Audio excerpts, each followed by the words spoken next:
رہ گئی رسم اذاں روح بلالی نہ رہی، فلسفہ رہ گیا تلقین غزالی نہ رہی۔ بلال آج ہمارے لیے اذان دے دے جیسے تو ہمارے نانا کے لیے اذان دیتا تھا۔ تو وہ رونے لگے، کہا بیٹو میں نے قسم کھائی تھی لیکن تمہارے سامنے میں اپنی قسم توڑ دوں گا۔ اور جب وہ ایک انصاری عورت کا گھر تھا مسجد کے چھت کے ساتھ، اس پہ چڑھ کے اذان ہوتی تھی، انہوں نے کہا نا اللہ اکبر اللہ اکبر، سارے مدینے میں زلزلہ آیا اور عورتیں بھی چیختی چلاتی ہوئی اپنے گھروں سے باہر نکل آئیں اور پورے مدینے میں ماتم بچھ گیا۔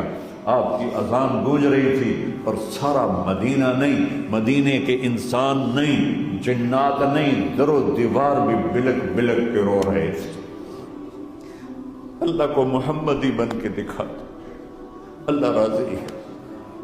نہ کالی کو دیکھے نہ گوری کو دیکھے، پیا جس کو چاہے سہاگن وہی ہے۔ اس کی بارگاہ میں وہی محبوب ہے جو اس کے نبی کا غلام بن کے آیا ہے، باقی سب مردود کر دیے جائیں۔